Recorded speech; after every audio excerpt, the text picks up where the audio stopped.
into this building and you go onto the elevator, take the elevator up to the third floor and the door opens. And if I'm standing there, you're going to look at me and you say, on what was happening. And what I observed was that people who had sightings or had any kind of an experience would hear today, you already know my story, and you just got a little synopsis of it. It was 1987 when I did undergo hypnosis to investigate 2 hours of missing time. And it was at that time that my memories were opened up, and I did start to get recall of a whole lifetime of experiences. It was a frightening ordeal. It's finding out that you have a life that's a secret life and it's running parallel to what I think of as your 3D earthly life. It's a frightening hypothesis, and it's very difficult to integrate into your experience. Back at that time, I remember feeling very lost and alone. And the Center for UFO Studies, the people who were doing the investigating on my case, had a woman who was involved with them, who would have meetings at her house. Her name was Marian Anderson, and she was just the sweetest lady. She was like a grandmother. And she would have people come to her house, people who were interested in the UFO phenomena, and we would sit there and we would talk about things. And sometimes Don Schmidt, who was the co-director of the Center for UFO Studies, would come and bring us up to date on what was happening.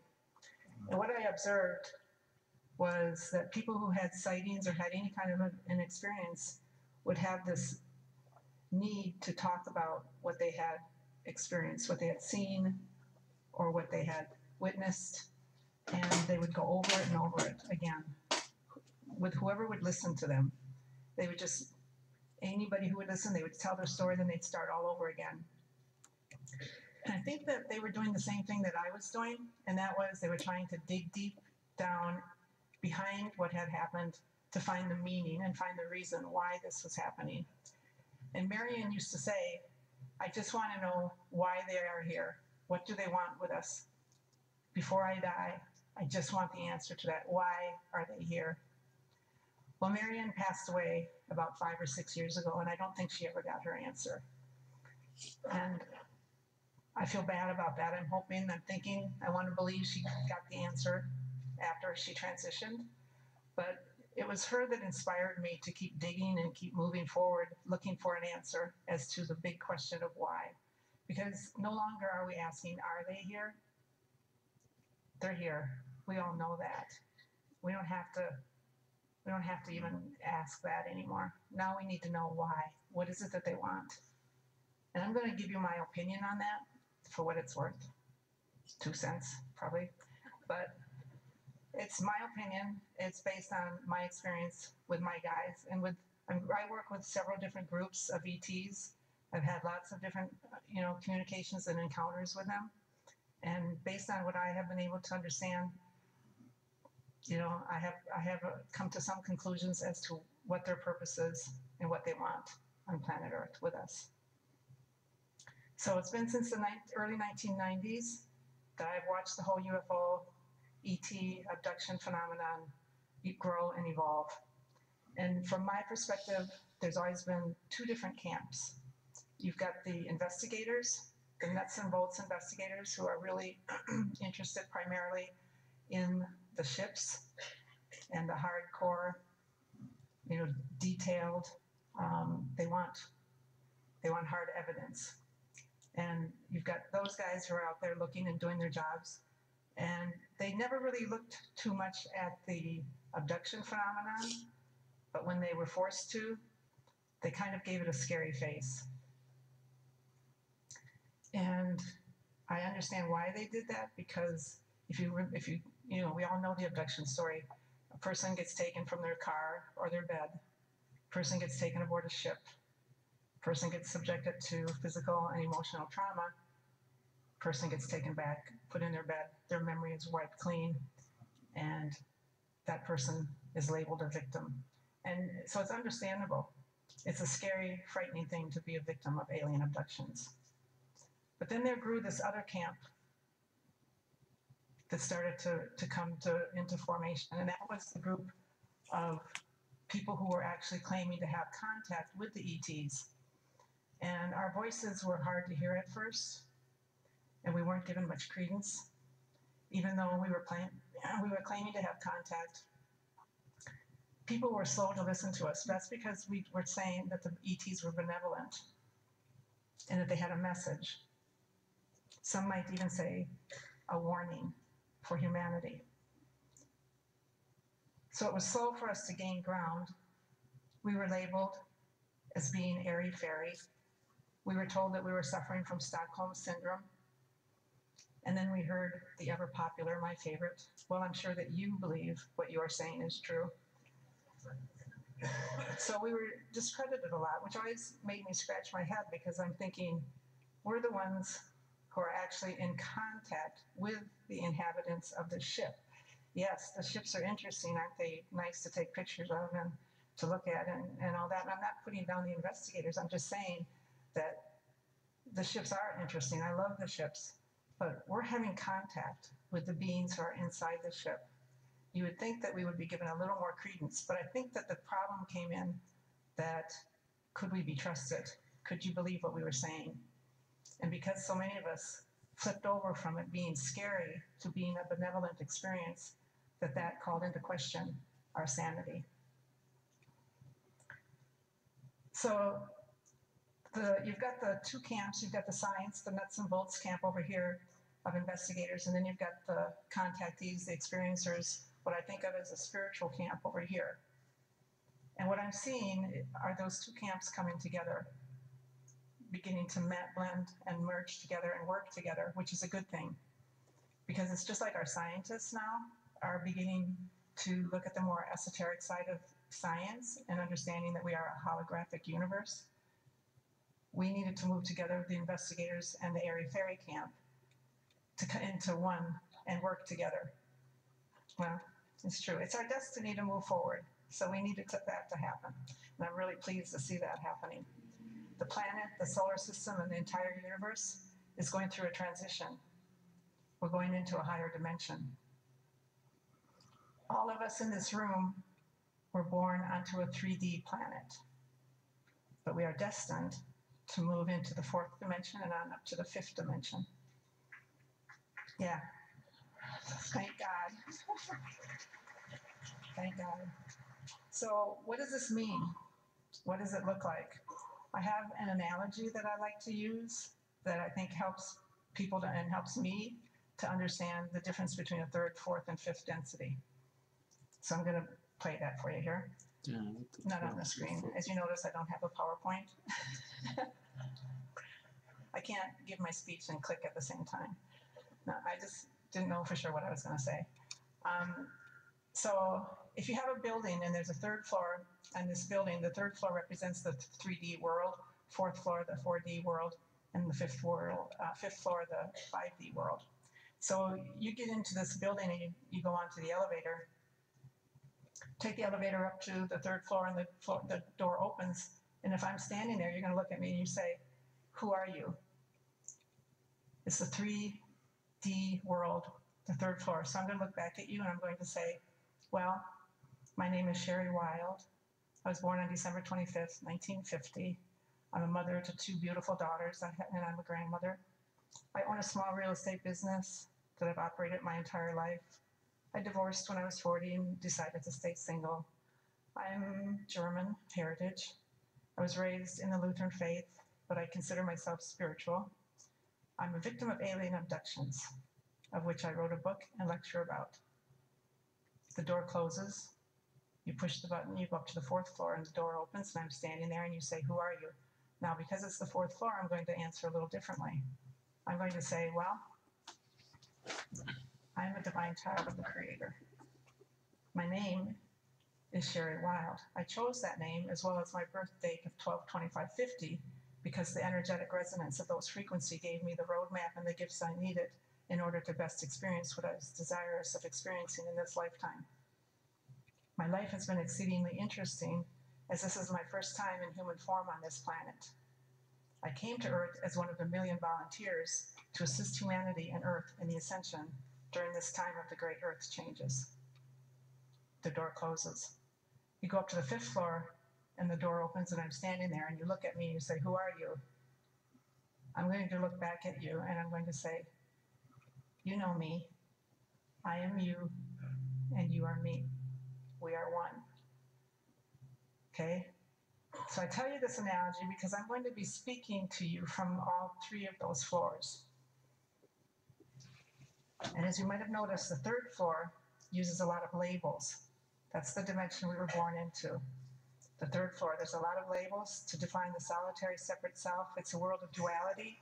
It's a world of polarity, contrast. It's a world of fear. We all know that. Whereas on the 5th floor, there was oneness, unity consciousness, the awareness that we are not separate. And then the 4th floor is the transition between those 2 very different worlds. And it's the 4th floor is the acknowledgement that we are in control of our destiny and that we are not victims and that no one can make us play the role of victim unless we agree to it on some level. So as I continue on with my talk, you're going to feel and notice me transitioning from 3rd to 4th and hopefully ending on the 5th floor where there is no fear. So getting back to why are they here, the ET contact, in my opinion, that's been going on since the 1950s, and they've been here since the beginning of time, of course, but the ET contact that's been going on since the early 1950s is tied directly to the ascension process, the movement, if you will, from 3rd to 4th to 5th density. So now it's 2016, and finally the world is waking up. Not fast enough, in my opinion, and certainly not everyone is hearing the alarm go off. But I'm going to guess that most of the people in this room are well aware of what I mean by that statement. To awaken is, at this time, a 2-part process. It's more than just the awareness of our oneness with our Creator. Awakening at this time on planet Earth is not all rainbows, unicorns, and lollipops. Unfortunately, that's what it should be, but it's not, because we're waking up on a prison planet. So let me see where I'm at. When you wake up, you become aware of your oneness with the Creator, but at the same time, you look out onto the world where you're living and you realize that you're in a matrix. You're realizing that this is a planet that's been controlled and manipulated by some pretty powerful beings, some beings who have used our power against ourselves. And that's where the unpleasant part comes in. It's very hard to be awake in a world that is mostly unconscious. It's my opinion, actually it's more than an opinion, it's my experience that the ETs are here because of the shift we are now undergoing. We are taking a leap in evolution, going from 3rd to 5th density. My guys call it the great Earth changes. Some ET groups, most, are here to assist us. They're here to observe us, and they're here to support us. But there are a few others that are here to stop us at all costs. For a while, we have to put our focus on that. Sorry about that, but that's what I'm going to talk about now. I didn't want to. I almost wasn't going to come and talk about this because it's not a pleasant subject, but it needs to be looked at. But if you can remember that I'm talking to you from the 3rd floor and the 4th floor, and realize that what we're looking at and what we're talking about is, in truth and honesty, it's a game. Okay? I'm going to talk about some things that got me into trouble. And I'm not going to mince words because we're at a critical juncture on planet Earth. So we're at a time when we're going to move into the frequency or the timeline that best resonates with our soul. And this is nothing to fear. I know I get a lot of people after I give these talks who come up to me and say, "Am I going to make it?" All right. There's nothing about whether you make it or not. Everybody has a soul. We're all part of oneness. We're all part of unity consciousness. It just doesn't It's not in our awareness because we're living in these separate bodies. We think we're separate, but we're all going to go where our frequency takes us. So determining where you're going is based, your higher self will take care of that for you. So there's no fear. Everyone's going to make it. It's not a journey to any place. It's a journey of awareness. It's a remembering. We are all God playing in creation. We're sort of like playing hide and seek with ourselves. We fall into this state of forgetfulness so that we can remember again, because it's just so much fun. I don't know. I don't get it. We've all done it thousands of times before. So as you listen to me continue to talk, remember the true nature of your being. Remember that we are in truth oneness, that we are energy, and that we are holographic in nature. Okay? I don't want to add more fear to anybody. So I'm going to go down to the upper third floor. And from that perspective, that's where I'm going to talk to you. There are divisions within each floor. A lower third D, three-dimensional person is going to have way less awareness and is going to be less awake than an upper 3D person. So there's many floors within each floor because you come onto a new level. When we moved into the fourth dimension, you start on the lower floor and you work your way up. And then you work your way up till you break through to the fifth dimension. It's a process. It's like climbing a ladder. So I'm going to tell you that speaking from that upper third floor, we're all aware that there are beings here that believe that this planet is their own and that we are nothing more than worms under their feet and that they do not want us to awaken. And yet these controllers, they know about our divine nature and they know about the power that we hold to create our reality. They know more about us than we do. That's unfortunate, but that's the way that it is. They know that if they keep us in fear, that they can control us and they can keep us from waking up from that game of hide and seek that we're playing.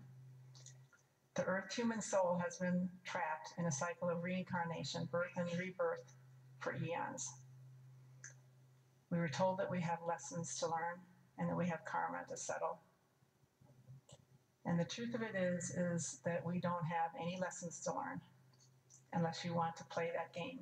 You're free to play the game of saying that you can always be the student and that you always have to learn. But the truth of it is that you really are God.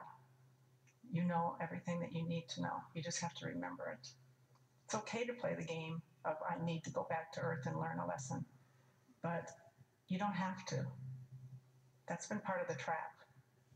And we bought into it, hook, line, and sinker. That's a big one. The other one is karma.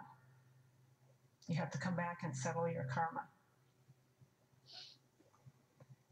It's true that there's energy because that's what we are. The universe is energy. And so when you create energy through an action or through negativity and you create dark energy, that energy needs to be transformed back into neutral energy. But you do that through forgiveness. You do that by looking at that act or whatever it is that you did and realizing that you were just playing a part. And you simply forgive yourself. To say that you have to come back and pay the penalty. So let's say in this lifetime you kill someone, so that means in the next lifetime that person you killed gets to kill you. What does that do? Except create more fear, perpetuate the whole game. It's a cycle. Do you see it? Because now, doesn't that person have to come back? And so I don't know. It's crazy. It's about just realizing the truth of who you are and realizing that we are energy playing in a world that's nothing more than a matrix. It's not to say that it's not wrong to kill somebody. That's, of course, that it's true. But when you have the realization of who you are, it wouldn't even occur to you to kill someone. So it's the being in that awakened state, that conscious state. So I got into trouble for talking like this.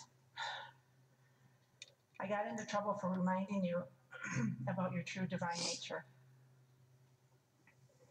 I got into trouble for telling you that most ETs are benevolent and that they're really your extended family, and that they love you to pieces, and that they have this huge respect for our resilience, our ability to keep on keeping on. They can't imagine how we do it because they see what's going on here. I got into trouble for showing you that love neutralizes and disappears chemtrails. I got into trouble for speaking the truth, for saying that everything you've been told is a lie, and that you're being manipulated, controlled, and brainwashed, and that nothing is anything like what you have been taught. So I'm going to share with you what my life has been like since I irritated some of those people.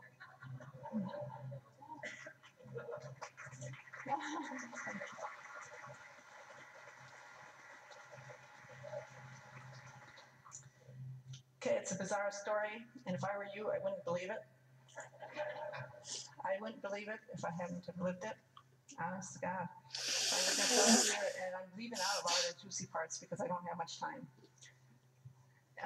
But I'm just, so I have to constrict it. Sorry about that, but I'm going to go through it very quickly. Also because I don't really like to dwell on it.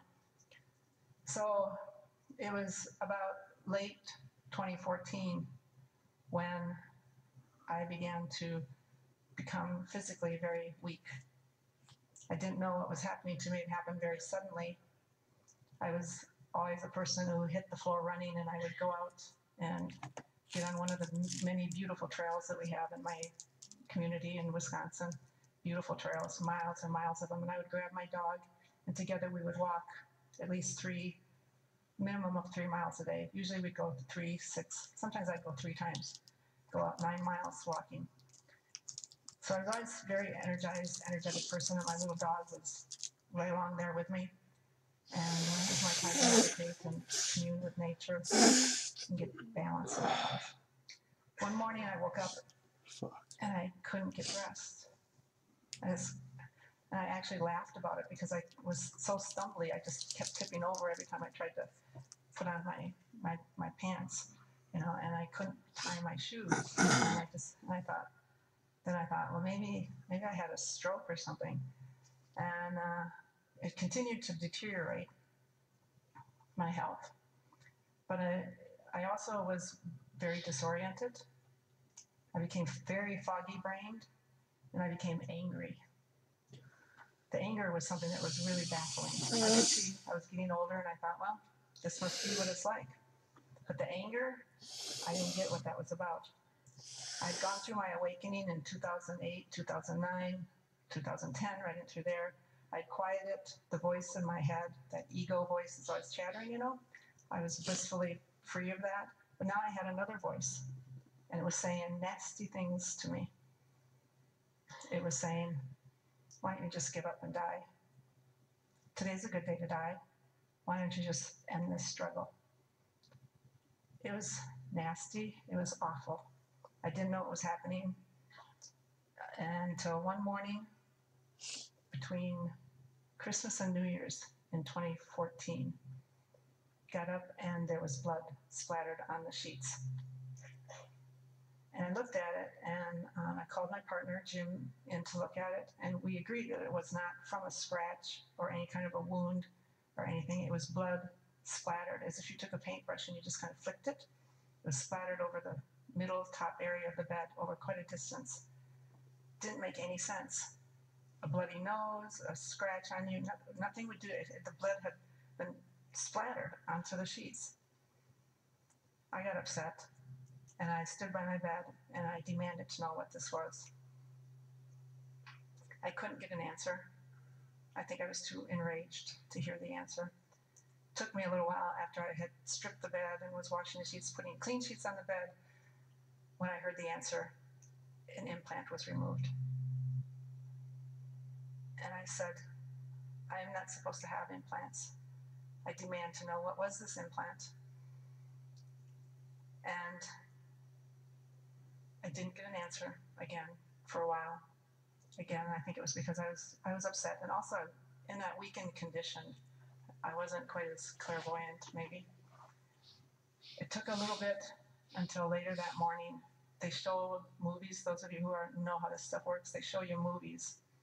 And they showed a movie to me of, it was in my bedroom, and there was a body hovering above the bed, a good distance, probably 4 feet maybe, above the bed, and there were 4 or 5 beings around this body. It was very dark, so I couldn't make out much of anything, but my sense was that that was me, and they were doing something, and then there was a jerk, quick movement, and I understood that that's when they took the implant out. I couldn't see where they took it out of me, couldn't see much of anything, except that I could see that it was the Draco that removed the implant. It was not my guys.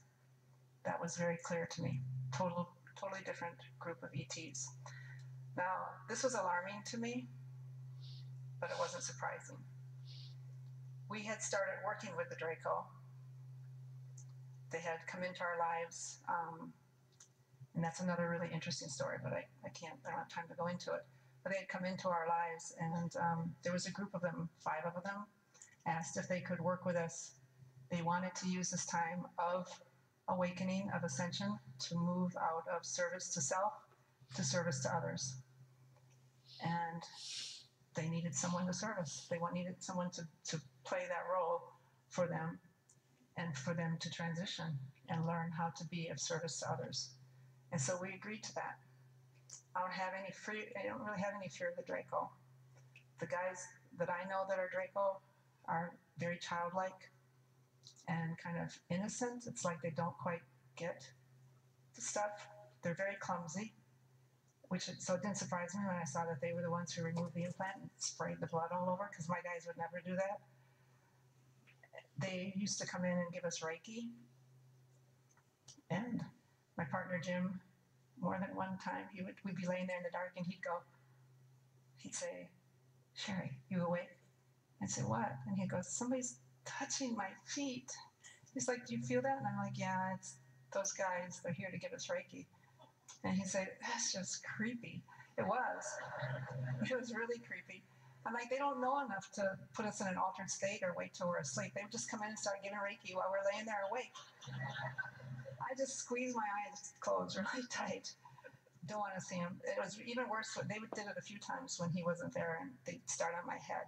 That's even worse. The feet are not near as bad as having these hands on your head when you're trying to go to sleep. But their Reiki was actually pretty powerful. It was pretty good stuff. They also, we woke up many mornings, and I had this itch on my back, and I noticed Jim was doing the same thing, trying to reach back there, and I said, "You got the same thing." So we checked each other out, and sure enough, a 3-prong injection site. And I said, "Oh, criminy, we got injected with something." And he said, "What?" And I heard them answer, "Amino acids." I didn't expect an answer, but we got one. And I said, "Oh, they just told us they're injecting us with amino acids." And he said, "Why?" And I said, "I don't know." And they said, "Look it up." So I looked it up. It turned out it was a good thing. So it was good. I think they were doing what they could. I was getting sicker and sicker, and I think that they were doing what they could to try to help. I want to believe that anyway. So having them remove the implant was not a big surprise. I wanted to know what kind of implant it was. Was it something to help me, though? I mean, I was thinking maybe this was a good thing that my guys had put in, and that the Draco maybe were betraying me and had taken it out, and it was meant to stay in me. I didn't get an answer for a couple days, and I didn't expect to hear an answer until it was 2 or 3 nights later. We were making dinner. Jim and I were making dinner, and we were talking, and all of a sudden I heard him say, "Trojan horse implant." And I said, "What?" And Jim goes, "Huh?" And I said, "Not you." I said, "They're talking." And I said, "What did you say?" And they said, "Trojan horse implant." And I said, "Trojan horse." I said, "Isn't that the name of a condom? Trojan?" And he said, "Look it up." Again. So I went and I looked it up, and when they tell you to look it up, they do that all the time. And when you look it up, somehow they put in bold or they highlight the definition that they want you to focus on. I don't know how they do it, that magic stuff they do. So I looked it up, and the definition I got was a type of malware, a program that runs in the background, taking control without the operator's awareness. I know, pissed me off big time. Explained what was going on with me, but the nerve of them to come in and put that in me and overrun my own free will just was very upsetting, very upsetting. But it explained why I had been hearing that voice and why I was feeling the way I was feeling as far as my bouts of anger. It didn't really explain why I was so weak and my condition was continuing to get weak. There was another crazy, bizarre thing going on at the same time as all this was going on. There was this buzzing sound at my house. It would come at night when I was there alone, for the most part. One night, I literally turned off the lamp by my bed, and the sound came on, and I heard it, and I was like, really? And I turned the lamp back on, the sound went off. I turned the lamp back off, sound came on and off. I did that several times. It was ridiculous, but it was very affirming that there was some intelligence behind the sound, because I had been hearing it for some time now. And I'd gotten up several times, gone down into my basement to check to see if something down there was running, my furnace, my softener, something. I went outside, looked above my house to see if there was a drone or something. Nothing there. I got in my car and I drove around my neighborhood to see if someone had opened a business of some sort that was operating at night. You know, some kind of a repair shop or something, which would be crazy because I lived in a high, kind of a nicer, higher end country development. So couldn't figure out what it was. I knew whatever it was wasn't good, but I didn't know what it was. The next morning, after it had been on for most of the night, or if I'd heard it, I would always feel more foggy brained. I'd be more stumbly. My dog went downhill with me. He was affected also, and we both went to hell in a handbasket, really. What I found out later was that sound was ELF radiation, extremely low frequency radiation. It's horrific. It's a terrible thing to do. It suppresses your immune system. It suppresses your frequency, lowers your frequency. It causes foggy brain, confusion, depression. You can't think straight. It messes with you big time. My health deteriorated to the point where I decided that my quality of life was not good enough for me to continue to stay here. I knew that I had an exit point coming. I don't know how I know those things, but I know those things. And it was coming up in September. This would have been about in March or April that I became aware of that. And I asked to be allowed to take that exit. And it was affirmed that I could take it. And I was extremely relieved to know that I was going to be getting free of all this. I started to put my affairs in order. Now I get a message, an email through Facebook. So there is one good thing about Facebook. Anelia Benz, I know. Anelia Benz, who is a spiritual teacher that I really, really admire and respect, she reached out to me through Facebook. I was so flattered, even as sick as I was like, wow. And she complimented me on my book, and we exchanged a few emails, and then she suddenly insisted that I come visit her in person as soon as possible. I looked at that message and I'm like, what? Really? Why? And I thought, I can't do that. I can't make that cross-country trip. I was holding all my energy I could for the conferences I had committed to because I wanted to get out there and speak before my time on planet Earth was done. And I didn't know how I could do it, but I just was being pushed to go. So I thought, well, I'll take it one step at a time. So I booked the flight. And as the time got closer and closer for me to go, I almost didn't go. But I thought, well, if I'm going to be sitting here, I can just as well be sitting on a plane, I guess. So I got on the plane and I went. She lives out in Washington, off the coast of Seattle, on a houseboat. First thing she did when I got there was to look at me and say, so I bet you wonder why I asked you here. And I said, yeah, big time. And she said, I understand you are thinking about leaving the planet. And boy, I felt like a little kid who had got caught with their arm in the cookie jar. Because how would she know that? I had only shared that with Jim. I hadn't shared it with anyone that I was planning to leave. I mean, I didn't even know her. And for her to know that was kind of freaky. And I felt kind of ashamed. And she said, no, it's fine. She said, I looked at your life. And she said, to tell you the truth, if I were you, I'd leave. And I said, oh, okay, we're good. And she goes, but before you make that big of a decision, you need to know a few things. She said, you don't have the whole picture. She said, let me ask you, do you believe in evil? And I said, no, evil doesn't exist. Only love exists. Only love is real. And she laughed. And she said, I knew you were going to say that. And I said, why? And she said, oh, because she said, you don't understand what's going on with you. And so the next 4 days we talked. And basically what she told me was that she had been contacted by my ET family. They had reached out to her and said, we would like you to intervene, that we've lost our connection, our contact with Sherry.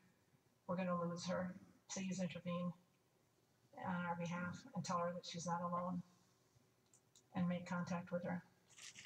And Amelia gave them the answer that she gives everyone who asks for a personal intervention, and that is, I am here for the collective. I'm not here for individuals.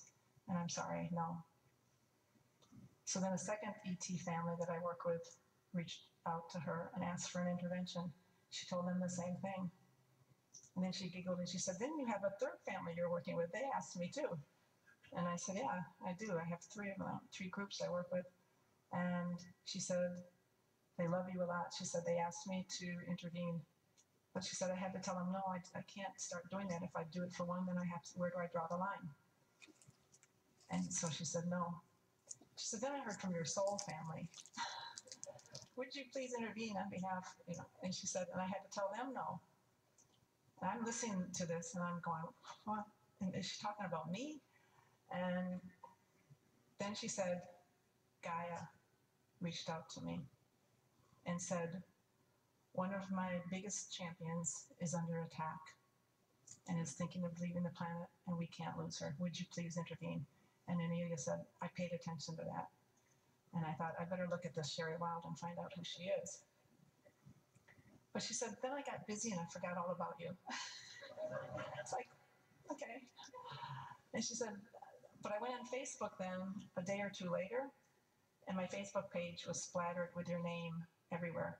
She said, everybody was saying, have you heard of this woman? Have you seen this woman's talks? And she said, and I thought, okay, the universe wants me to intervene. I need to do this.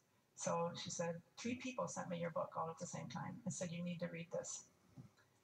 So she said, I read your book, I looked at your YouTube videos, and then she giggled and she said, you just really put it right out there, don't you? And I said, what do you mean? And she said, you don't have any censors. And I said, well, I've been told that before, but I said, I don't really know what I'm supposed to censor and what I'm not. And she said, that's good. She said, that's good. But she said, that got you a big old bullseye on your back. She said, the controllers, the elite, whatever you want to call them, they don't like what you're saying and they feel threatened. And they want you gone. They want you silenced. They mean to kill you. And I said, oh, okay, well, they're doing it. They're making it. That's happening. But I said, I don't really like the way that sounds because that makes me a victim. And I said, I don't believe in being a victim. That's my whole thing, is that you can't be a victim. And she leaned over and she said, I didn't say you were a victim. What I said was that you're under attack. She said, you come here to this planet, which is a planet of duality, of contrast, a planet that's awakening and has a battle going on for the souls. She said, and you come here to bring light. And she said, you don't even know what evil is. She said, you've never even seen it. She said, what are you even doing here? And so I came here to help. And she said, that's good. She said, you're making a big difference, I can tell you. You're having a ripple effect. And she said, that's what your family wants you to know, is you're making a difference. You're not alone. And it's great, and we need you here, she said. But it's unfortunately that you didn't know that you were up against evil. Now, I'm still not sure that I believe in evil, even with all that's happened to me. But I do believe that I was attacked. Clearly, I was attacked. She made me promise to reconsider. She didn't make me promise to stay, but she did ask me to reconsider whether I would leave or not. And she did tell me again If I were you, I'd go. But if you care about Gaia, if you care about humanity, you know, you might want to stay because you are going to continue to have a big influence and your message is going to get out. And I said, if I stayed, does my quality of life get better?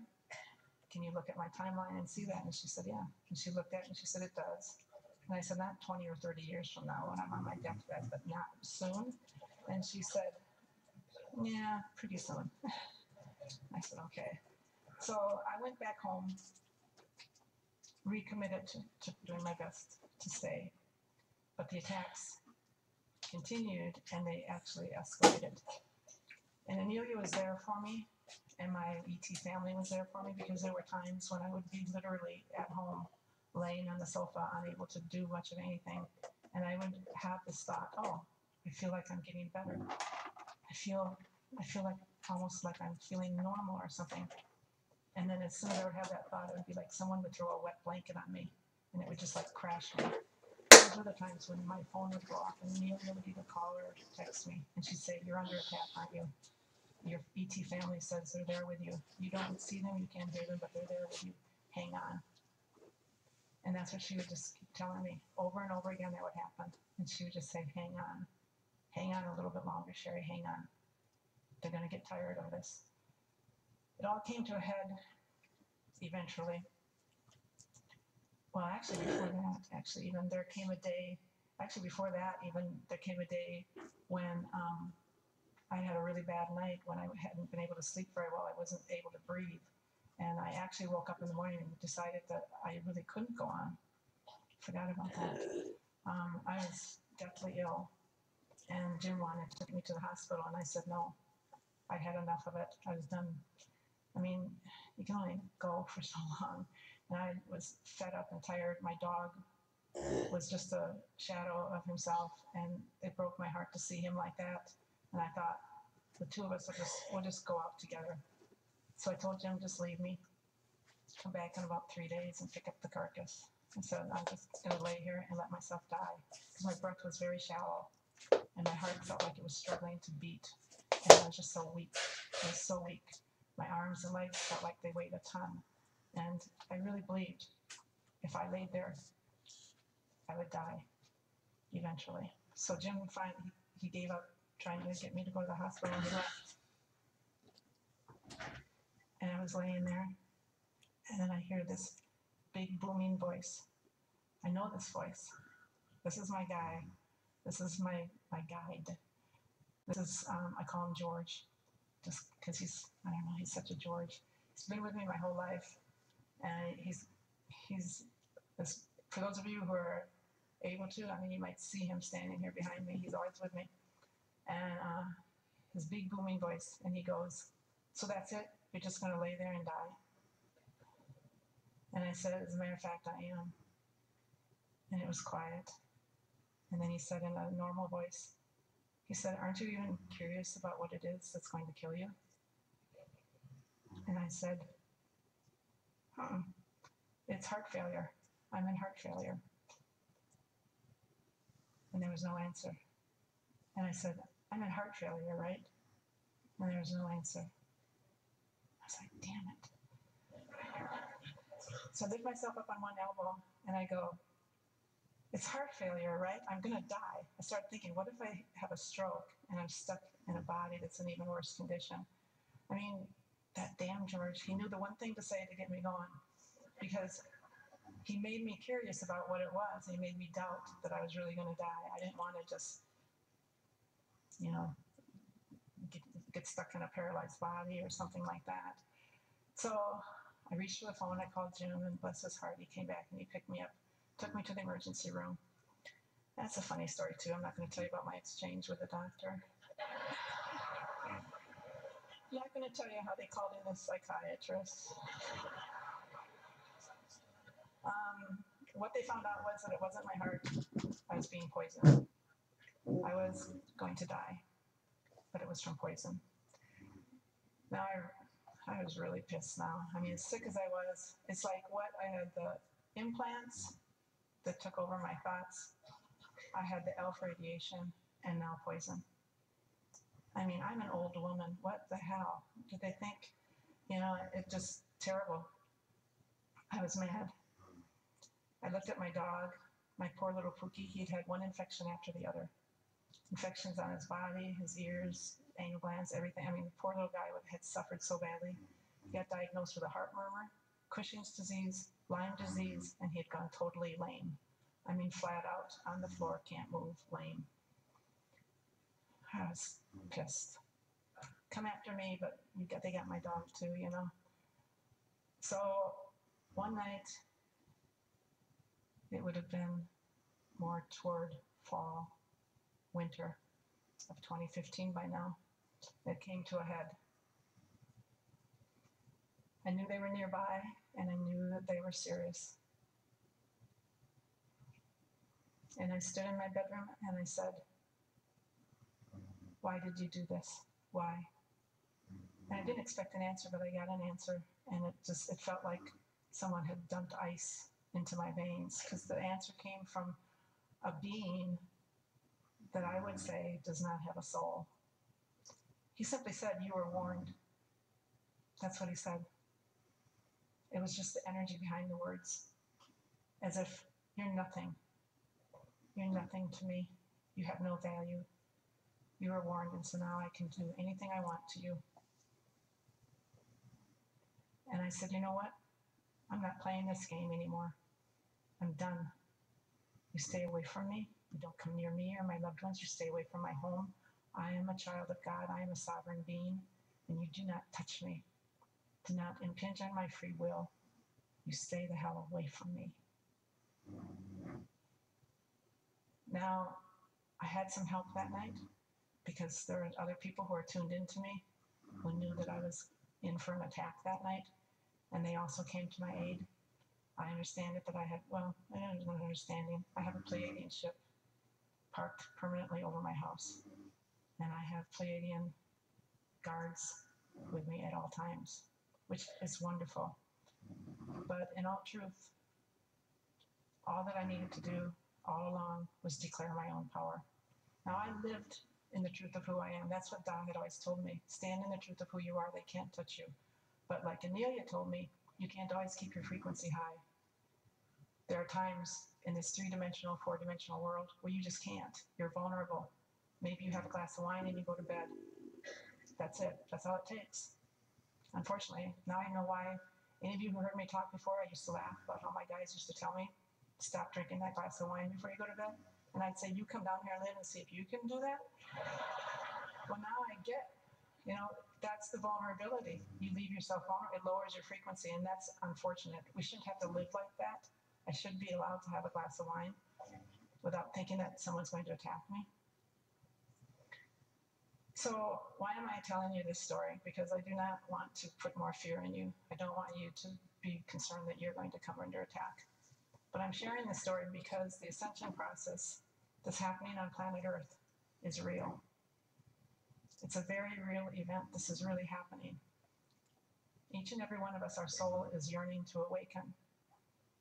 But there are some nasty dudes out there who want to stop us. They want us to continue to live under their control. The choice is yours. You have free will. Do you want to continue to live in the matrix, a world of control, domination, war, and overriding fear? Or are you ready to take responsibility and live consciously? Every experience that I have has a higher purpose to it. It's always about sharing the message. And for me, this message is utterly clear. We must stop allowing ourselves to be controlled. We must actively state our sovereignty and declare ourselves to be the powerful beings that we are. We can no longer sit by passively while we allow ourselves and others to be manipulated and controlled. We must state clearly that we are not in agreement with chemtrails, HAARP, GMOs, alpha radiation, mind control, programming, manipulation, mass media lies, false flags, forced immunizations, and weaponized foods, having cures for disease kept from us, and being denied free energy. Just because you personally do not feel like you are under attack does not mean that you aren't giving your consent to all of the above and more through your complacency. It is time for the human race on planet Earth to break free of the shackles that have held us bound to an existence that was never intended for the divine child of God. This world of pain and suffering is not our real home. This planet was intended to be a planet of freedom, joy, and love, and it is time that we claim our birthright. If you're not part of the solution, then we are part of the problem. The choice is ours. And now I want to end from on the 5th floor, because we've been hovering on that 3rd floor where there's a lot of fear and kind of going up to the 4th floor. I just want to say that this is a world of duality that we were born onto, 3-dimensional world. We've gone up through into the 4th dimension where we are looking at and realizing and understanding the results of our actions, and we're having to look at them and take responsibility for them. And through the very act of love and forgiveness, we can transmute it, because we are creating our reality. So from the 5th floor, I want to give you a quote from The Way of Mastery. Listen to this one. Yeah. A belief in goodness and a belief in evil create a conflict that must entrap the soul. So I'm going to stay with my belief in only love is real. Yes, I was attacked by some evil beings, but it's all in the game that we came here to play and participate in. I'm not a victim. I chose to have that experience on some level so that it would bring me to the awareness so I could share this lesson with you, so that we all can tap into our own power and say, I've had enough of it. I'm done. I want to live my life the way my Creator intended that I live my life.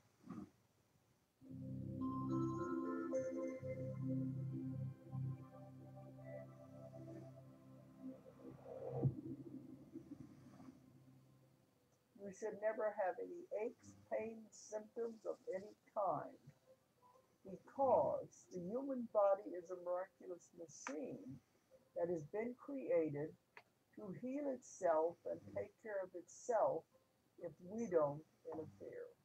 If the human mind is powerful enough to make yourself sick, it's also powerful enough to heal you. You just got to find out, why did you do this to yourself? But I have seen human bodies be put back together totally. And I've seen where they were going to have surgery and they wouldn't have to have surgery.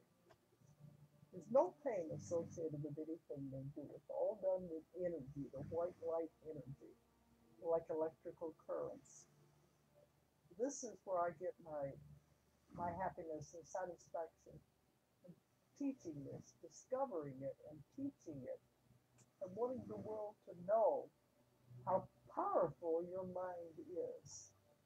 Some of the varied backgrounds of the people that we have seen in the level 1 classes include hypnotists, energy workers, nurses, doctors, massage therapists, stay-at-home mothers, CFOs of He's written for Forbes, Success Magazine, entrepreneur. He created the #1 sales training platform.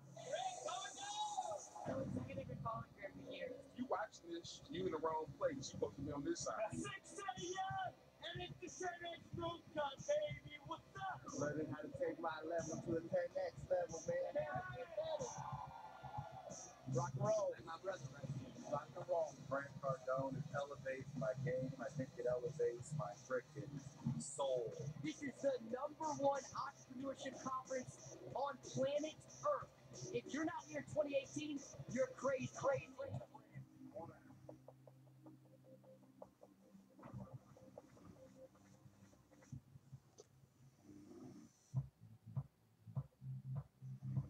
Make sure everyone's safe and enjoy their ride. I don't care what level ticket you buy, it's going to be amazing. It's going to be a life changer. It's going to be something you never forget. Remember, the things you remember, the experiences you have in your life are worth more than everything else.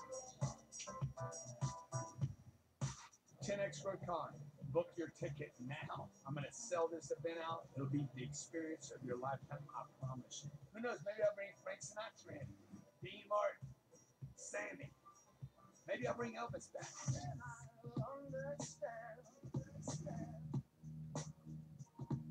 This is our space for the 10X Growth Conference, and I have a seat for you. We're going to fix your life, change your life. We're going to make your life easy. I just need 3 days with you. That's it.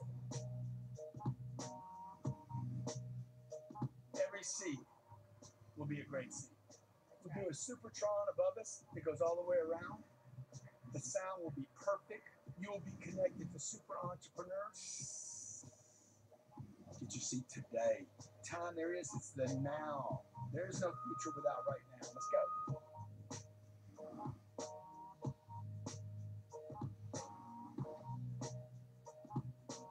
What we did on this trip was I paid Mandalay Bay for 1,500 rooms. It's going to be in February in Vegas. Mandalay Bay. Okay, look, you got to come. It's tax deductible. You're going to meet some of the greatest speakers, entrepreneurs, business owners on the planet. There's going to be a billionaire panel. Billionaire. You're going to get to sit down and listen to billionaires talking about how they became billionaires. There's going to be entertainment that you cannot pay for. Come see us at the 10X Show.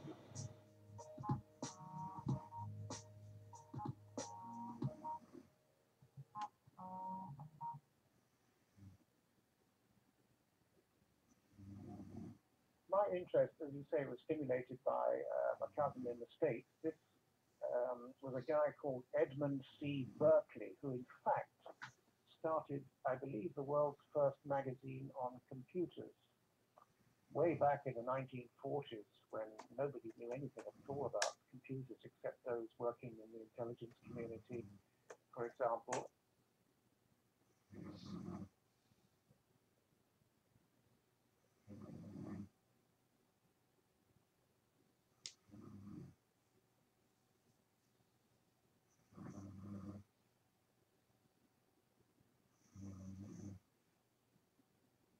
Thank you.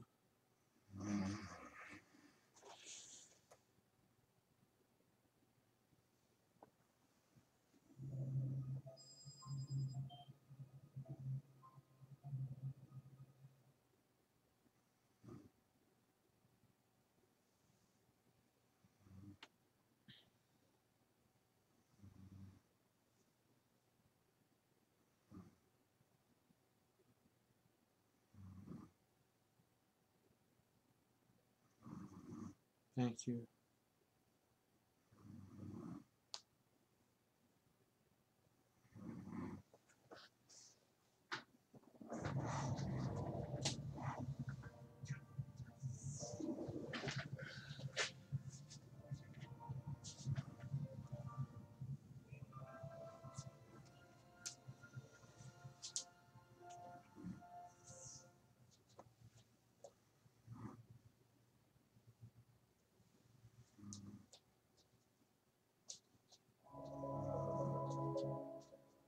My name is Jan Harzan. I'm the executive director for MUFON.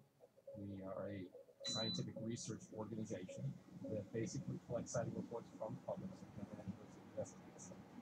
Our mission statement as an organization is the science and study of UFOs for the benefit of humanity. And we have 3 primary goals: investigate UFO reports, we promote research into the UFO subject, and we maintain public findings. We have 2,000 members worldwide. Many of the scientists, physicists, PhDs, metallurgists, biologists, all the way down to just the average citizen who wants to be involved. Some of those are chosen to become field investigators, and they go through our field investigator training courses. They become part of the team or state or country where they reside, and they actually get engaged in going out and meeting this phenomenon head on. We recently formed the Science Review Board, and that board is made up of scientists from around the United States and around the world to review some of our more significant cases and try to render an opinion. What we'd like to do is be more out loud, more outspoken in terms of being true UFO cases. So we want to move forward with this approach and publishing papers in these different areas to allow the general public and even the scientific community to be able to challenge by what we find. That's the strength of MUFON as an organization.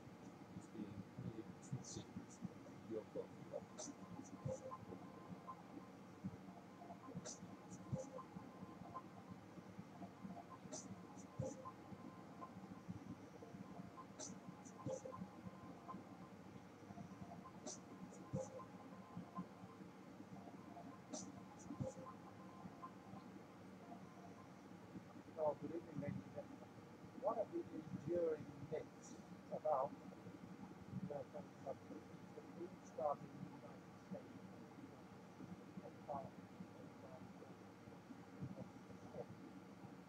It didn't start in Venice Army. You didn't see flying saucers until present day.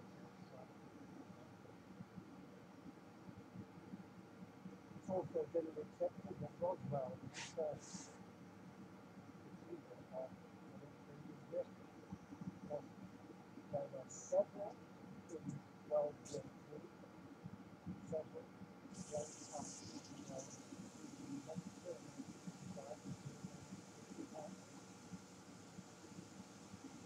Also looked that governments began to investigate.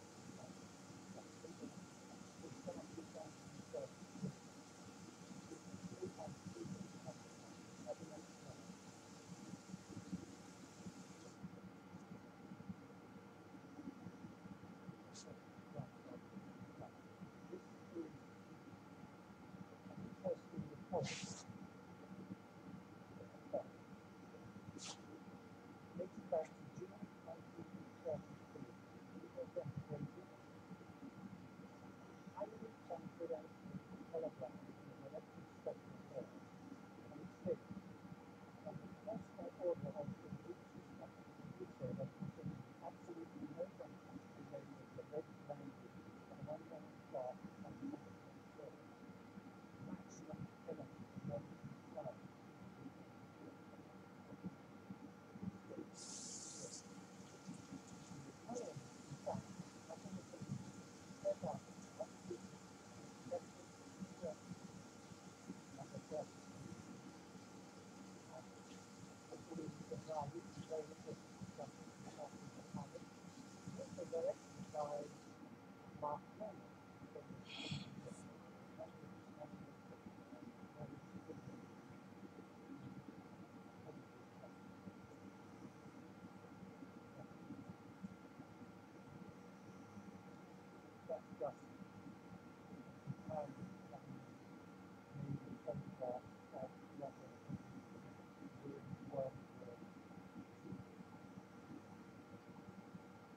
So-called food fighters are often referred to as amorphous blobs. This is involved in but really there are many other reports of other kinds of warfare.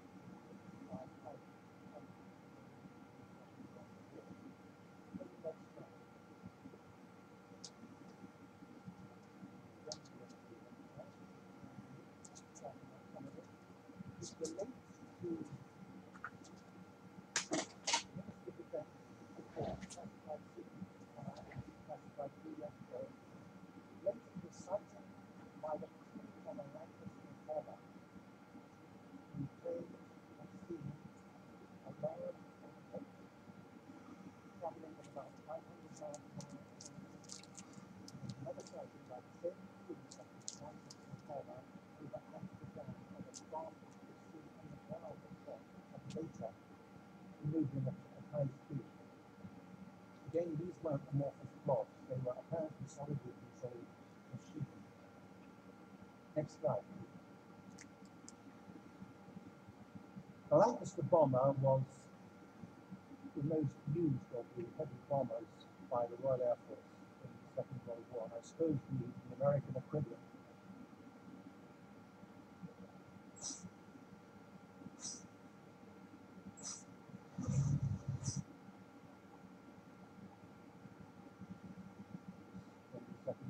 I suppose the American equivalent of what US Army Air Forces would be in 1745.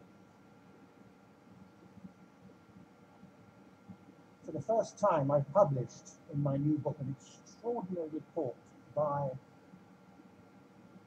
a radio radar operator on board a Lancaster in 1944. Now they were coming back. Can you have the next slide, please? The crew was returning from a bombing trip over France, and they had been the lead bomber. Suddenly, the radio navigator noticed that the screen went blank, and the captain suddenly shouted, "What the hell is that?" So The navigator, radar operator, went up into the asteroid, which had a 360-degree view, and he saw an enormous string of lights. It seemed like miles in length.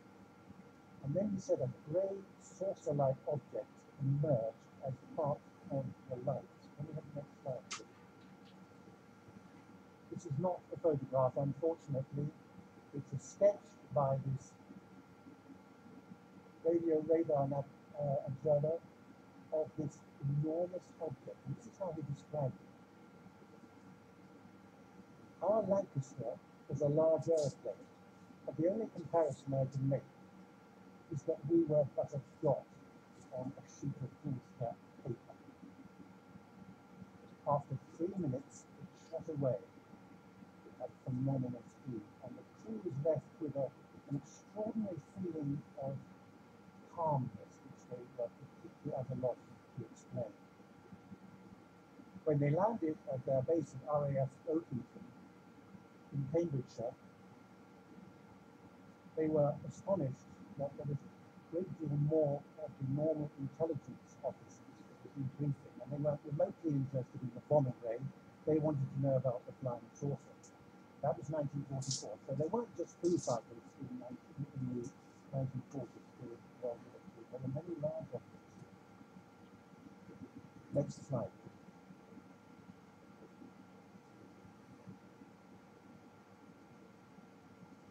This is Commander Jean Kisling of the Free French Air Force on a detachment at Selfridge Field, Michigan. He was an instructor on P-47D and P-47N Thunderbolt fighters. He's shown here at Oswego in Michigan in 1944. He tells me that in July of 1945, there were sightings of what the military thought were the Japanese Fugo balloons, many of which were coming over at that time, mostly on the west coast, but some made it as far as Michigan. And they were seen over the Selfridge Field base on the Air Force's base. So the commander of the base asked for a volunteer to go and shoot down the Japanese balloons. Now, I know the American government is none too happy with the French for their failure to participate in the Iraqi war, but be it known that the Frenchman was the first to volunteer for the mission to protect America from what they thought were Japanese invaders. Anyway, Kisling took off. He went to the maximum height, the maximum service ceiling that his plane could reach. He managed to get one of these balloons in sight. It looked spherical at first.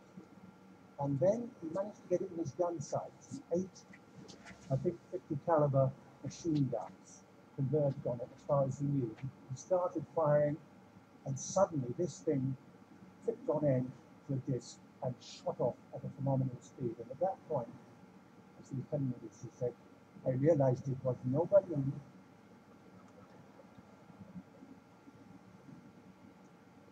Kisling told me that he learned that a jet plane sent to chase another flying disc later on that summer was knocked out of the sky, apparently by the disc, in the vicinity of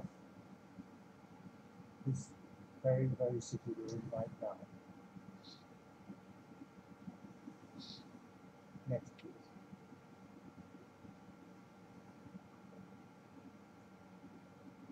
The ghost rockets, I've reproduced a few new, relatively new documents in the National Archives that are very interesting regarding the so-called ghost rockets, which were never satisfactorily explained. My book has a foreword by one of the world's leading aviation historians, Bill Gunston, and as you'll read in the book, he's absolutely convinced that these ghost rockets were not Russian in origin. And often, you know, they were seen flying, they were diving, they were crashing into lakes, they were taking off from lakes. They were all over the place, particularly in Scandinavia, but many other parts of the world. There was an invasion of these things. And on one occasion at least, if you can have the next slide, there were encounters with the Saab B-18 bomber. And these photographs show that particular bomber. And in the next slide, you can see a report from the Washington Post of a crash with one of these bombers involving one of the so-called ghost rockets. And 3 crew members were killed in the collision. Of the other pilots who saw these things, none reported fins or any control surfaces of any kind on these so-called ghost rockets, which of course you need on conventional rockets. Next, please.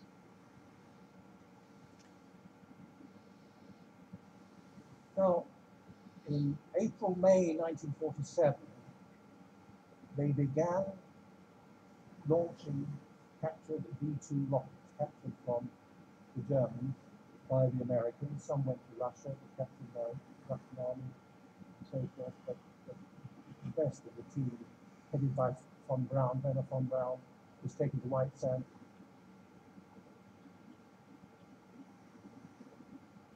That's the sail. Okay, check this out. Hey, my name's Wayne Cardone, and this is my day. First piece of real estate I bought in my entire life was $78,000 in a Louisiana state. Houston, Texas. That's short. That's code. Houston. Home of NASA. Home of oil. Skyscrapers built out of concrete and glass. Home of the gallery and some of the best shopping in the world. One of the biggest ice skating rinks on planet Earth. I did my first deal in Houston, Texas when I was 30 years old. It was $78,000.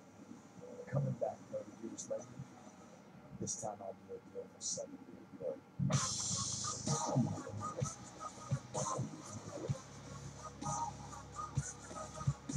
I'm down here to buy some real estate. Metro got nothing on me. I got this feeling. Look at the commitment. Look at the commitment down here, all the metal. This deal behind me is $100 million. I'm going to try to take you down. Come to the city. You got to taste it, smell it, feel it. You don't know what the hell you're doing. You know, $250 million infrastructure right there. And that neighborhood right there, you see this big Sheridan right here? There's money right there. Look at these, all brand new apartments. Can you see these? That's why there's going to be a bloodbath here.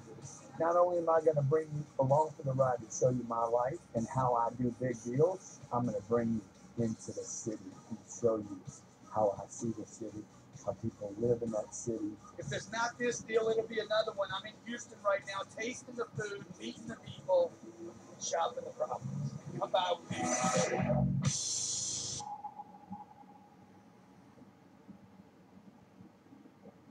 Hey, dude, you can't make this a TV show? You go hang yourself in the closet.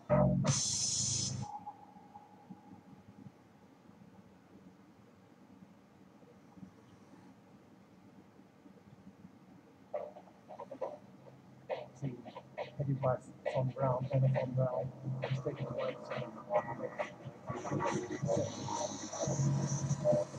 I've been wanting to do this all day. Interestingly, during several months, unknown objects often described as gifts. This is the worst job market. On one occasion, one was seen to fly around a V-2 rocket It talks a lot, sent but I gotta hear what he says off later. course and crashed prematurely. Rockets don't land normally, certainly at that time, and it crashed prematurely. And if we can possibly get some idea from the next slide, it was officially confirmed. Sorry, you can't read this very clearly, but it was officially confirmed by the director, Lieutenant Colonel Harold Turner, commanding officer of White Sands, that peculiar phenomena were responsible for the V-2 going astray. Official. Next. Well, what happened next was that the US Army in particular, and to a lesser extent Army Air Forces, started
doesn't have a chance to listen to this broadcast, walk us through the first time you.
Shut the fuck up.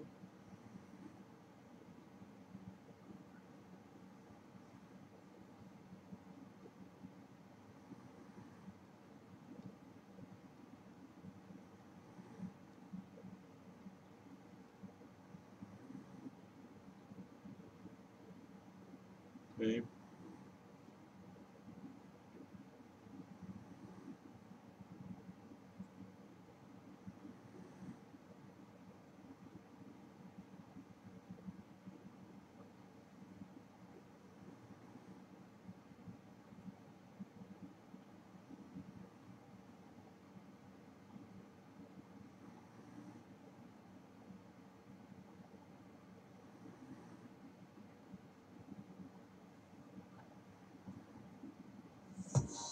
The number one thing we do in our company to explode our company is when we make a decision, we never add time.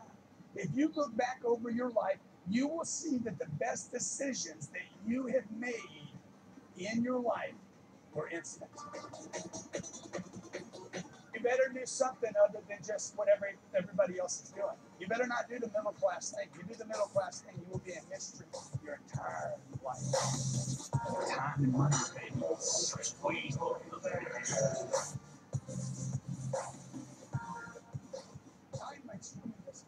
I show up to work every day. Since I was 25 years old. My eyes are bleeding, I don't feel good.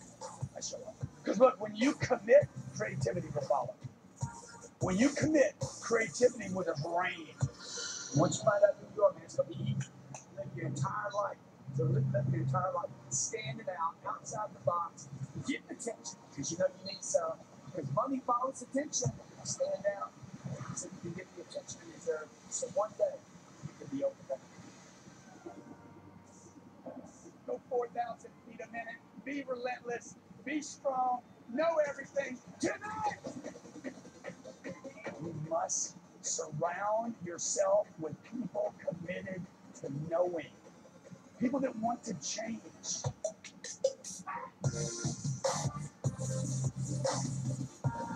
I'm going to go down in this life cycle as the king of sales, commerce, business, money, finance, and how to blow up your game.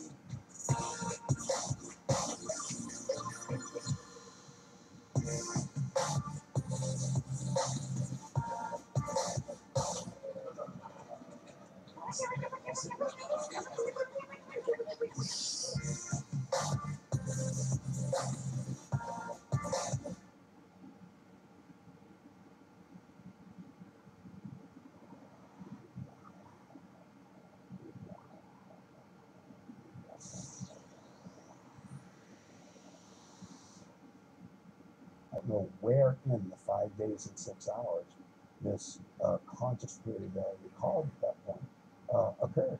You know, whether it was immediately after being This is who we are. This is what we do in our DNA. It's great.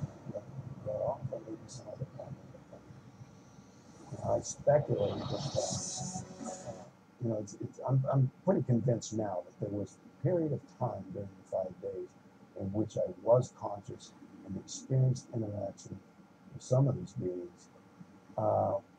But and you know, I have details to report, just, you know, those sorts of things. But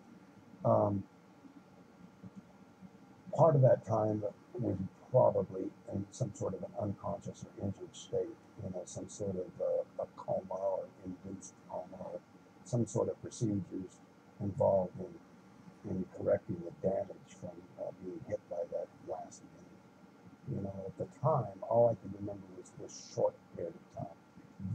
That was the reason that I thought it was still the same night, because all I remembered was this short period of time. So, you know, that wouldn't take 5 days. You know, there was no reason to think there was anything other than the same day, just later on the same Wednesday.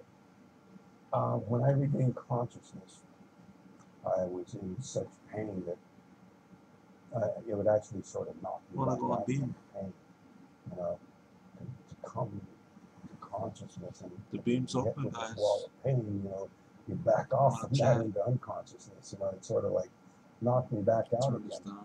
But I didn't know where I was. I didn't realize the danger and the fearful situation I was in at that point. But I knew something was terribly wrong with my body, especially my Who wants to beam? That is the question. This feeling of suffocation generated a panic in me that even through the haze of pain and semi-consciousness, you know, still added to this desperate feeling. DJ, and that was the feeling beam? that I couldn't move, you know. If I saw beam? I mean, I could move, but it was some difficult. Who wants to like, beam? You know, everything was heavy, like I'm so extra weak or whatever. Later, I wondered if the gravity in that craft was heavier than Earth gravity. That's still a possibility. Part of it may have just been hypoxia, you know, or a result of the injury. But for some reason, I felt extremely weak. It could have been partly due to the efforts of these beings to keep me subdued, sedated in some way with the, you know, the kind of telepathic and mental control methods that they're supposed to have. For whatever reason, you know, it was hard to move, but when I tried, it was painful. It added to the pain. I was lying on my back, looking up at a light over me, and at first I said, you know, not realizing, you know, where I was or what had happened. Then I remembered approaching this object, you know, the amazing sight in the woods. But I thought that somehow I'd been hurt, because my last thought was retreat, run back to the truck. So I thought, you know, that maybe I'd been hurt, running back to the truck, fall and hit my head or something, that you know, run under a limb and hit my head on a tree, something like that. You know, your blind panic running away from something, you might turn around to look what might be something. A lot of people have been direct messaging me, asking me what they should choose for a career, how to make more money. That's 96 acres of land I just bought. Long-term real estate investment that I just made. Down there, it's got a log cabin for maybe 2 birds on it. But here's my answer. For most people, with a few exceptions, I recommend 2 things. Number 1, create your own business. Even if it's only part-time, you have another career. Never rely on one source of income. It's too dangerous. Don't throw your eggs in one basket. Number 2, take the profits or some of the profits and invest them in real estate. I've always been a part-time real estate investor. I've never been a full-time because I've always been doing businesses that have created good cash flow. And you invest in real estate. Why real estate? Well, they're not making any more of it. That's what they say about land and real estate. So the demand will go up as the human population goes up. Second thing is everybody needs a place to stay. It's the most in-demand business that you can get in. So there's been more millionaires created by real estate. A lot of the programs that I create online, the free ones, the paid ones that I have, are on those two subjects. You know, creating a business. There's multiple ways to do it. I've been teaching people how to make money with social media, how to run social media for businesses and get them to pay you $1,000 to $10,000 a month. It's been working amazing. You probably see on my Snapchat and Instagram all the stories of people's success. Now, not everybody's successful. My lawyers want me to say that. Some people don't make any money. Some people don't put in the time.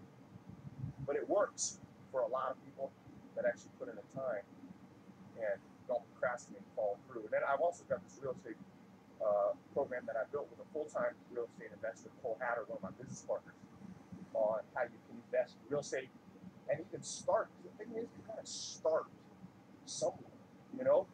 So if you want to learn more about my programs, I'm going to put a link below or above. You can start out with some free training on how to start your own business. I recommend, if you don't know what to do, try social media. Social media is a great way to make money, and I'll show you how you can get small businesses where you live or other places to pay you $1 to $10 grand a month to manage their Instagram, Twitter, do some video stuff for them. They don't know how to do it. They'll pay you. So click the link above or below, and it's absolutely free. You don't got to put a credit card in. You can get started with the free training. I also have some paid courses you can do if you're really interested. Start with the free stuff. See if it interests you. Don't procrastinate. Make sure you invest in real assets like land, businesses, not just things that rust, rot, and depreciate. Or else all you'll do is make other people wealthy. You know, that's what most people do. They buy fast food, they make their landlord wealthy. And there's nothing wrong with that at its stages, but you gotta have a long-term plan that's beyond that. So just get your first property. There's a way right now, there's a new trend, relatively new, where you can flip homes without even owning it. So if you don't have much cash, you can actually flip the property. It's called wholesaling. I just call it, to keep it simple, flipping homes, flipping real estate contracts. Flip the contract. You don't even have to own the land. Sometimes you want to own the land. Sometimes you just flip the real estate contract to somebody else who will actually do it. And you can do that with very little money. You're blind, panic, running away from something, you might turn around to look what might be chasing you and run smack into a tree. You know, those are the kinds of impressions that I had, that somehow I'd hurt myself and I was in a hospital. You know, I could tell I was probably on some kind of a raised surface. It may have been my hands were falling off the edge of the table or the edge or something. The impression, you know, added to, because the ceiling and light above me was so close, I thought I was in a hospital. You know, it was an alarming situation to think that I had been, you know, hurt that seriously. You know, the pain was very great. It was excruciating. So I figured I had some pretty serious injury, but I felt I was probably safe in a hospital, that I would be taken care of. There was some sort of device across my chest. I had a lot of pain in my chest. So maybe this thing was some sort of treatment, or, you know, I didn't know. I couldn't see all that clearly. It was blurry, double vision. And I could hear the sounds of movement around me, and I just took this to be doctor.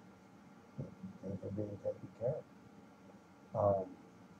I was on some sort of a raised table, a gurney operating table or something.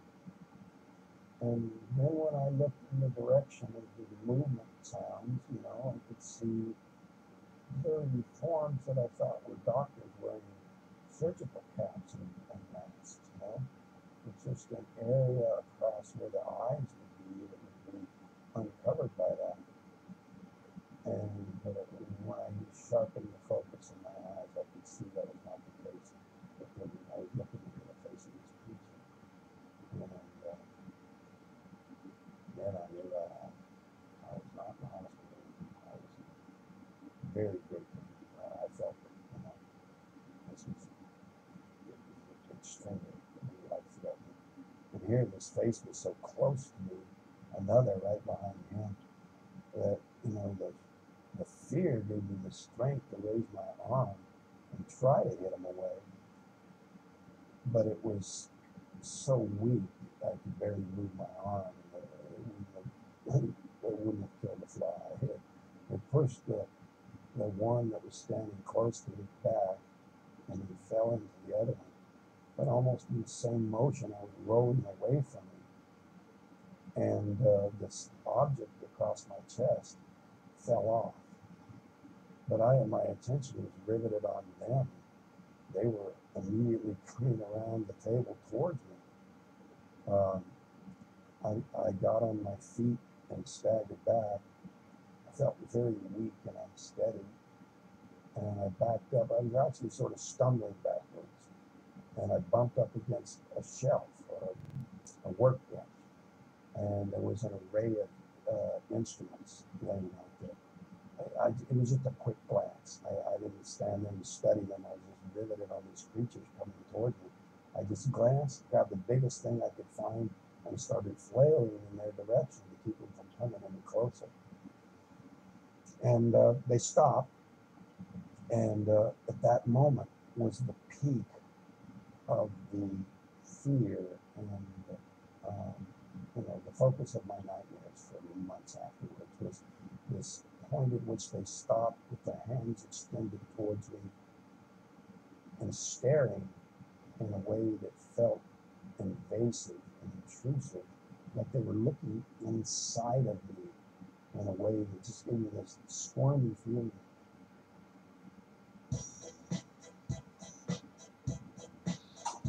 Hey, what's up, my friend Calicanai here, and welcome to my home. Now, as you continue to pay attention here over the next few minutes, I'm going to show you some things that I think that you're going to find pretty cool. You see, the question that I get most often, right, is, Cala, how did you do it, right? How did I go from earning minimum wage, working in a coffee shop, living in my mom's spare bedroom, and over $25,000 in debt, to creating a multiple six, and even seven-figure per year income, working online from home, while also having the time and the freedom to travel around the world, take multiple vacations per year, and the liberty to live life on my own terms. And the truth is that it's actually very simple. And once I show it to you here in just a moment, I think that you're going to be shocked because it's been staring you in the face and you didn't even know that you were seeing it. So I'm going to step into my office here for just a moment, and I'm going to take out my computer, I'm going to tear back the veil a bit. I'm going to show you exactly how you can begin getting these results for yourself in the exact same way that I've been doing it. So stick with me here. All right, so here we are, and you should be able to see my computer screen. And over the next 2 minutes or so, I'm going to show you some websites. And at first, I admit that it might not all make sense. You might not see how the two things connect. However, I guarantee you, as you stick with me here all the way up to the end of this video, everything is going to make perfect sense. All right. So let's click over here. Here's a website that we're all familiar with, right? Best Buy, one of the biggest brands in the world. Well, if you scroll all the way down to the bottom, what did you know? They have a link down here that says partnerships. When I click on it, it says right here in clear bold letters, turn website visitors into cash. You can click there, and it clearly says earn money, partner with a trusted brand, Best Buy, of course. Joining is easy and free. And click this blue Join Now button, get signed up immediately. There's another website we're all familiar with, Amazon, right? You scroll down all the way down to the bottom, and wouldn't you know, a very similar link. It says become an affiliate. So I can click there, and on the next page it says join, advertise, and earn money. And I can click this little link right here that says join now and get signed up in minutes. Another big website that we're all familiar with, Walmart. And wouldn't you know, much the same story. Scroll all the way down to the bottom, and here's a link that says affiliate program. Click there, and it says become an affiliate, earn by referring customers to walmart.com. Click this orange button and become a member in just moments, right? So what are we talking about here? Well, what we're talking about is what I like to call freelance digital marketing.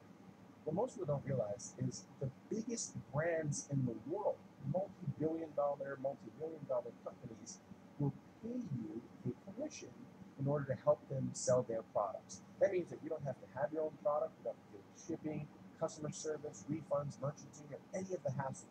You get paid simply by helping somebody else sell their product. So let me pull out the whiteboard real quick and share with you how really simple this can be. Now, in order to start earning an income online, we really just need two things, right? We need an audience, right? And an audience is a group of people that either has a specific problem that they want solved or a desire that they want fulfilled. And secondly, you need an offer. All right? So let me kind of dig into this for just a moment. Here on this next website, I pulled up the Google Keyword Planner. You see that in the top left. And what this is a free tool that anyone can use. And what it does is it helps me figure out how big of an audience there is around any specific search term. So here at the top, I typed in lose weight. You can see that there. And it says clearly here, average monthly searches for all ideas, 1 million to 10 million. And down here, it starts to break it down even simpler. It says how to lose weight. There's about 100,000 to 1 million people per month typing in that specific keyword. Or weight loss, 100,000 to 1 million. How to lose weight fast, another 100,000 to 1 million. Lose weight fast, another 10,000 to 100,000 per month. So what does this mean? Well, this literally means that millions of people per month are going to Google and saying, hey, I want to know how I can lose some additional weight, right? Millions of people a month. Now, that's a large audience with a very specific problem. Now that we've identified an audience that has a problem, what do we do next? Well, I can click over to a website like this one, which is ClickBank. You'll see it up here at the top. And here at the top, I typed in weight loss. And what I'm doing now is I'm going to look for a product that I could promote to that audience that I can get paid a commission by selling that product. So I typed in weight loss at the top. And sure enough, when I scroll down, check this one out. Here's one for fat-burning soup recipes for weight loss. Average sale, $227.91. Means that on average, if I generate a sale for that product, I'll earn about $227 or so, right? So real simple. Let's click back over to the whiteboard and let me finish drawing this out for you. So as I said, first we identify an audience, right? A group of people that has a problem that needs solving or a desire that needs to be fulfilled. Then we find an offer that we're going to promote that either solves that problem or fulfills that desire. Then what we do next is we simply place some ads out in front of that audience. We deliver some online advertisements to that specific audience that sends them over to that offer that's going to solve their problem. And when somebody buys, we, as a freelance digital marketer, well, then my friend, we get to earn a commission. And might I say that commissions can be substantial. Here's a picture of me laying in a bed of checks. This is actually a promotion that I ran. I know it's kind of funny. I thought it'd be cute, but I'm laying in a bed of checks. That's over 400 commission checks that came to me in a 45-day period from running one advertising campaign. And those checks, in total, added up to a little over $130,000. And they range from as little as $40 all the way up to a few $1,000s, depending on what you want. But so, you know, again, it can be, this is a lucrative career opportunity that most people are completely unaware of. And the truth is, it's been staring you dead in the face all along, and yet most people don't even know that this opportunity exists. So there's a whole economy out there that we call the digital economy that's ripe and ready for people like you who are ready to take action, learn the simple skills it takes to begin creating an income right now from home. Now, obviously, there's more to it than just that. There's much more to it than I could possibly explain in a 4 or 5 minute video. So somewhere around this video, you're going to see a link. When you click on that link, it's going to take you over to a page where you can download my free ebook. I've got a PDF that I'll send to you via email. You download it. Inside, I go in depth into this, showing you where to find products to promote, where to find audiences, tools, strategies, really simple stuff. It's going to go much more in depth for you. And as even an additional bonus, when you download that PDF, you'll be invited to a live online training workshop. It's up to you if you want to sign up for the workshop or not. I will spend 2 hours working with you directly, sharing with you my years of experience so that you can begin putting this stuff to work for yourself as well. So if you're interested, click the link somewhere around this video and go over to the next page and download the free PDF at minimum. Make sure that you get your hands on that, and I look forward to sharing this information with you and hopefully having an impact on your life in the same way that this information has had an incredible impact on my life. Okay? So obviously, if you're still watching, you're serious, click the link somewhere around this video, go over to the next page, download. In a way that just gave me this squirmy feeling in my head that it was agonizing. It was horrible. For a long time, I thought it was just the countenance, just looking into their faces and the threat that they were approaching. But you know, I came to realize that it had to do with the stare, and the stare was them trying to reassert control. I think that somehow they were acting in unison, all of them, to try to combine their power to, you know, to calm me or keep me from, you know, doing them any harm at least, you know, but get me back under control, and it wasn't working. That was a traumatic moment, you know, the face-off with these creatures. But you know, once it was apparent they weren't going to physically or even telepathically control me, they turned and left the room and went to the right. And I went out the passageway, afraid that they would return to that room with reinforcements or whatever. And so I went in the opposite direction that they had gone, continually fearful that they were still pursuing me, but in a passageway it was very cramped, claustrophobic to the max because it was dimly lit, very small space, and I was struggling to breathe the whole time. Just adding and adding to the panic was this feeling of suffocation. This feeling was about to pass out from lack of air. And were they behind me? Were they pursuing me? Or was around this tight curve that I couldn't see more than a few feet ahead?